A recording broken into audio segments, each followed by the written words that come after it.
Swellendam Township and informal settlement residents are fuming over the indigent subsidy policy.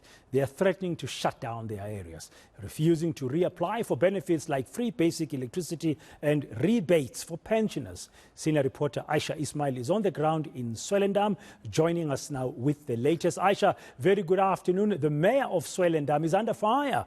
The residents are not happy at all about what's been happening there. Tell us, what have you got for us now? Well, this morning when we arrived here, the Tusong Service Centre, which houses the Department of Home Affairs as well as Social Development and also an e-learning centre, was on fire, and it is still burning as we speak. We know that there now are the fire brigade is on site, as well as law enforcement officers trying to contain and trying to salvage what they can. Now, the last time we visited Swellendam was last month when the municipal office was set alight, and we also saw some of the businesses, shops in the area, in the main road, being torched and gutted and also looted. And this was because people was telling us that they were angry because for a very long time they were receiving free basic services like free electricity units as well as water, and they saying all of a sudden they are being asked to reapply for these services, and they saying they don't see why they should apply for services. Meetings took place, negotiations took place with the municipality, the mayor, as well as people from Railton, the formal settlement as well as informal settlement called Machoks, and clearly negotiations have broken down, and as a result of that we saw a shutdown here in Swellendam today, as well as that Tusong Centre being set alight. But I am now joined by the mayor of Swellendam, who is Francois Durant. Mr. Durant, what is happening here in your town? Last month I was here, the municipal office was torched and burnt, computers were ripped out and set alight and thrown in the street, and now of course we see the Tusong Service Centre also burning. What's going on? Hello and thank you. Now, it's all part of a much bigger agenda, I believe. When I see people report, especially newspapers, what they say is about service delivery, the people are complaining about that we changed the policy that you have to apply to receive the 50 units if you qualify. It's not about water. The water, there's no water meters. People use the water as much as they can. They don't pay for them. There's no accounts. So the indigent policy is based on the national framework, which says, you can look on the COCTA website, it says households must apply. So previously the informal settlement automatically qualified, and we changed it because obviously we're cash strapped. All the income that we lose with load shedding, people going off the grid, so it's getting tighter and tighter for municipalities, and we have to do prudent financial management to ensure that we can still deliver the services to everybody. So they applied after the 16th of August, when there was an act of terrorism that burned down our municipal building. They applied again to have a march on the 30th of August to the municipality to hand over the memorandum. So on the 30th they handed me a memorandum, and Mr. Rian Jonas read the memorandum right there, and I signed for it, and they said they need reply within 4 days. So 4 days later, to the representatives, 4 days later we met in the council chamber, and I explained and answered the demands and the questions they had.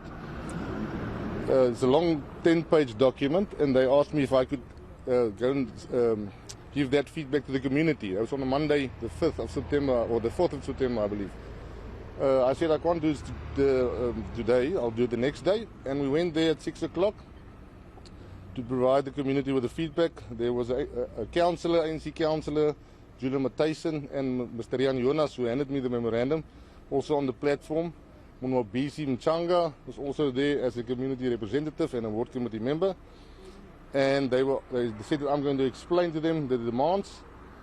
So I started saying about the electricity tariffs. I said to them, do they know that this is ESCOM that increased the tariff between 18.49% and only allows municipalities to increase their tariff with 15.1%. So we have to subsidize all households in the whole of the municipality, like all other municipalities as well.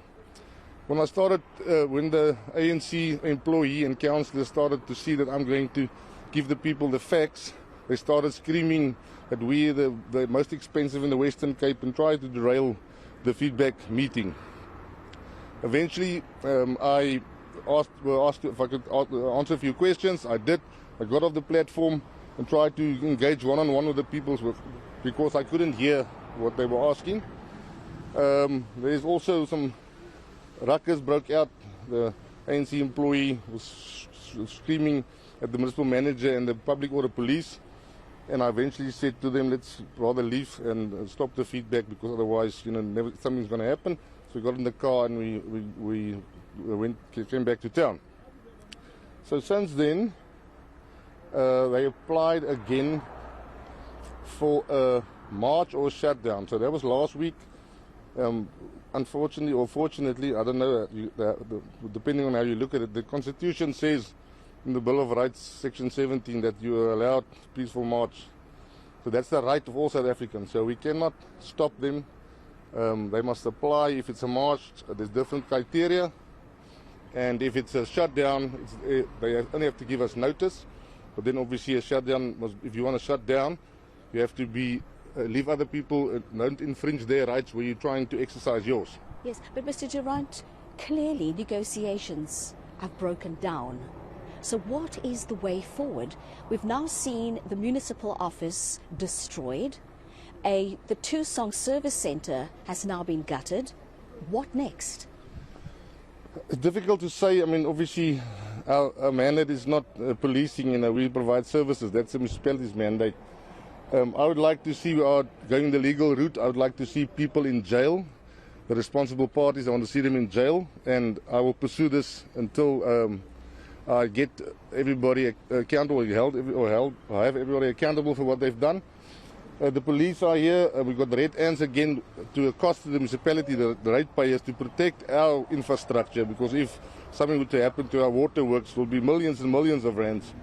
So negotiations, there is no negotiations. The electricity tariff is what it is, been approved, and the indigent policy is based on the national framework. So you have to apply to qualify. We know that people are intimidated to qualify, to go and apply, because that will obviously weaken the position of the protesters. So it's much broader than apparently service delivery issues, and we believe it's a political agenda, but people will pay. Thank you. Thank you so much for your time. And that was the Mayor of Swellendam, Francois Durant, talking to us about the protests and the burning of the Tusong service centre this morning, and saying that he wants people to be arrested and put in jail for the burning of the municipal office last month, as well as the service centre in Railton, which services the local communities where people are able to come to use the services of the Department of Home Affairs, as well as social development to collect their SASSA pensions, and also for school children to come there, because there's also an e-learning facility in that Tusong service centre, which we saw on fire earlier today. Those visuals, very worrying indeed, what's happening in Swellendam. Thank you very much, Ayesha, for that latest update. They're speaking to the mayor, explaining what's really going on according to them. And fortunately, things have come down since the morning. But there is trouble brewing in Swellendam.